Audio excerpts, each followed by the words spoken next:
चौतरफा चालबाजियां करके चीन ने शायद ऐसी मुसीबत मोल ले ली है जो उसे जिंदगी भर चुभती रहेगी।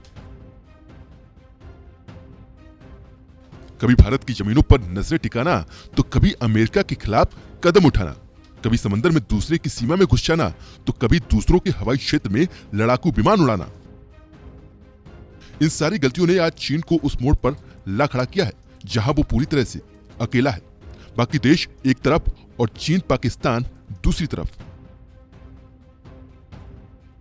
चीन के खिलाफ दूसरे देशों की एकजुटता ने चीन को उसकी असली सीमा बता दी है। अब हर एक देश ने चीन से निपटने के लिए अपनी सैन्य तैयारियों में इजाफा किया है। इसी क्रम में जापान ने चीन की धूर्तता से निपटने के लिए रिमोट कंट्रोल से संचालित लड़ाकू विमानों को विकसित कर रहा है। जापान की योजना 15 वर्षों की है। उसका लक्ष्य 2035 तक रिमोट संचालित लड़ाकू विमानों को तैयार करने का है। ऐसा करके जापान चीन की सामरिक क्षमता के सामने एक कड़ी चुनौती पेश करने वाला है। चीन के खिलाफ उसे भारत, अमेरिका और ऑस्ट्रेलिया जैसे देशों का पूरा समर्थन मिल रहा है। चीन के पास इस समय 1000 से ज्यादा लड़ाकू विमान हैं, जिनमें सुपरसोनिक विमानों की संख्या जापान से 3 गुना ज्यादा है। वहीं जापान 5वीं जनरेशन के रडार से बचने वाले लड़ाकू विमान भी विकसित कर रहा है। पहले जो केवल रिमोट से संचालित होते हैं, दूसरे एक चालक वाले विमान जिससे एक साथ कई ड्रोन संचालित किए जा सकेंगे, और तीसरे सभी तरह से स्वचालित और मानव रहित होंगे।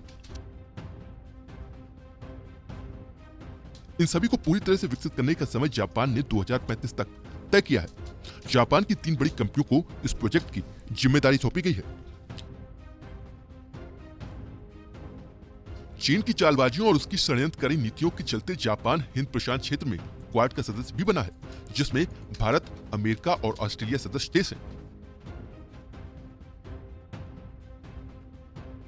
चीन की नीतियों पर लगाम लगाने के इन देशों के प्रयास कहीं न कहीं सफल भी रहे हैं।